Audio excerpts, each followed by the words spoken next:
It was a quiet Tuesday afternoon when the doorbell broke the familiar hush of my home.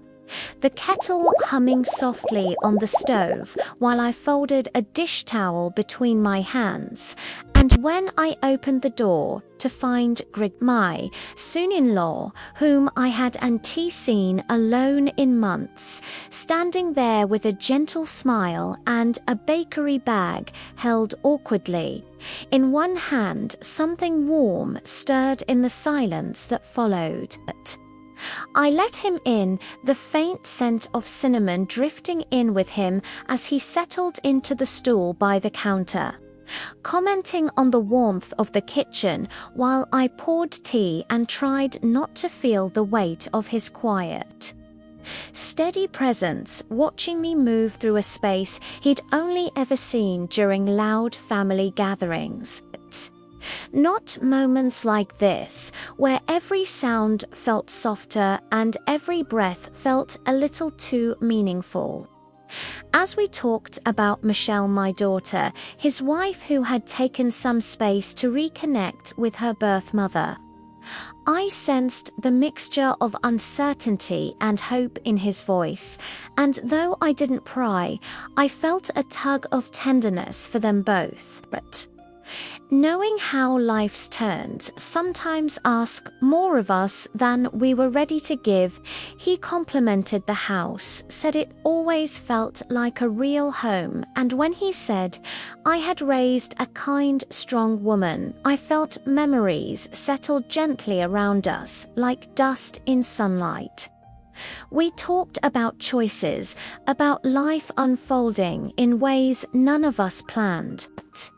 And though the air shifted now and then with the heaviness of what was unspoken, nothing felt wrong, just human, honest, and quietly necessary. When he helped with the dishes, drying each plate with an attentiveness that surprised me, our fingers brushed once, only for a moment. But neither of us pulled away too quickly, as if the touch carried the comfort of being understood rather than crossed by any line. The next morning, as I stood by the kitchen window with coffee warming my palms, I realized it wasn't about Greg himself, but what his presence reminded me that I had spent years moving through routines without anyone really noticing the person behind them, and his gentle attentiveness had quietly woken a part of me I hadn't felt in a long time. When he arrived again that afternoon with groceries, remembering a small detail about me being low on boot tie, felt something settle between us with natural ease, and as we cooked together, laughed together, and shared small stories we'd never thought to voice, the connection felt less like something new and more like something rediscovered within ourselves. A softness, a steadiness, a sense of being seen without expectation. Over lunch, when he admitted that he and Michelle were struggling to meet each other in the same place, I listened without judgment, offering the kind of comfort that wasn't about choosing sides, but simply acknowledging the ways loneliness finds us even in the most familiar rooms. And when he thanked me not just for the meal, but for listening, I felt his gratitude as something deeper than a sentiment. Later that week, when he offered to cook dinner at my place, the evening unfolded with a quiet grace neither of us tried to define, candlelight flickering softly as we ate, laughed, and sat on the couch with a quilt draped over our knees, our hands finding each other not out of longing but out of a gentle recognition of two people who had, in their own ways, forgotten what it meant to feel emotionally present.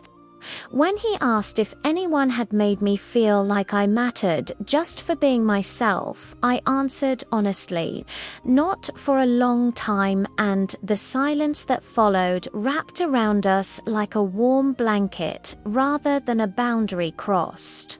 A moment held with reverence rather than expectation.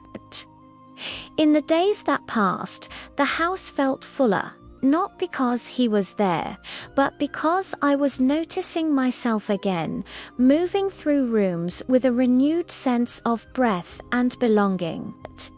And when he visited on a quiet, drizzly Sunday morning, offering a small smile as I trimmed the hydrangeas, I invited him inside without hesitation, feeling no confusion or guiltily, a softness that came from understanding that emotional connection does in.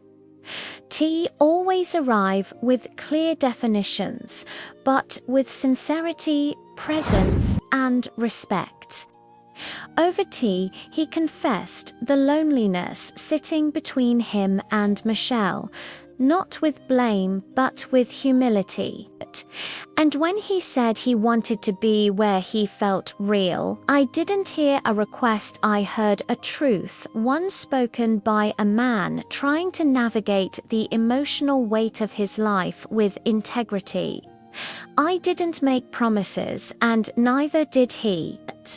But when I asked him to stay for a little while, not forever, not even for the night, just long enough to let the moment breathe, we sat, shoulder to shoulder by the soft glow of the fire, listening to the rain and holding hands, not as lovers, but as to people who found comfort in being understood without judgment or demand. And when he finally rose to leave and thanked me for giving him a place where he felt seen, his quiet honesty rested gently on my heart, reminding me that life's unexpected connections don't always lead to dramatic endings or dramatic beginnings. They sometimes simply bring us back to ourselves. As he stepped into the cool night air and I watched the path glisten with rain, I realized the true shift wasn't about him at all, it was about me rediscovering the parts of my heart I had let grow dim over the years, and understanding that whatever tomorrow held, I was no longer moving through life unseen, but awake again in the softest, most honest way.